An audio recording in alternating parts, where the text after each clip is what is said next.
California dispensary owner Jared Kylo has been in the cannabis industry for 18 years. But since weed was legalized here through Prop 64 in 2016, he has seen some dramatic changes to the industry.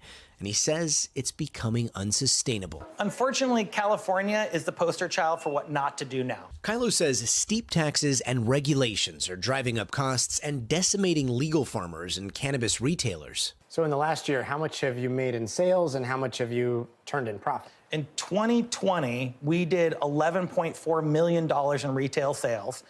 Before federal taxes, I made $136,000 in profit. After federal taxes, I lost $80,000 as a business. How much is a pound of marijuana taxed from the grow all the way to your store?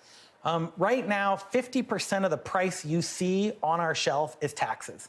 At the same time, he says competition from illicit sales is chipping away at their clientele, offering cheaper deals. What are you seeing among your customer base? So that 45 and older demographic has been where all the growth in this legal industry has been. And lately, in the last probably 6 to 9 months, that demographic is disappearing. And experts say some legal businesses often have to sell illegally just to fund the legal side of their operations.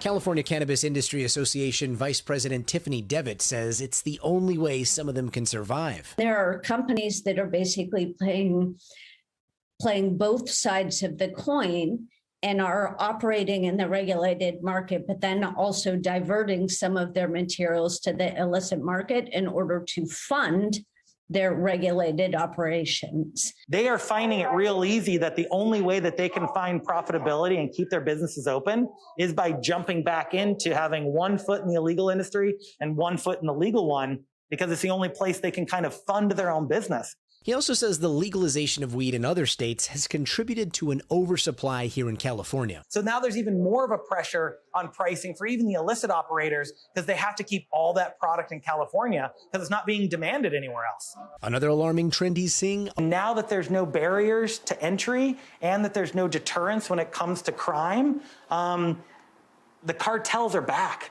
And they're back because they know how to operate in this illicit industry.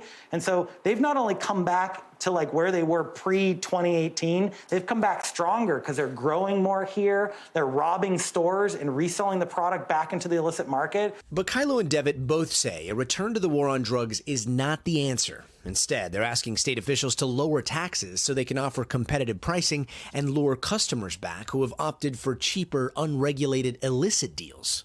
The customer's saying, what is really my risk in going out to the illicit industry? What is my risk? Because right now, really what you're paying for in the legal industry is testing and taxes. And if testing isn't saving my life, why am I paying taxes? If things continue as they are right now, what do you see happening?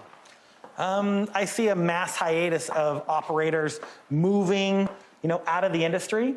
I see most of our talent moving out of state because there is profitability available in there. And I see pretty much the industry fairly collapsing because who wants to be in this kind of regulation when there's no profit margins available?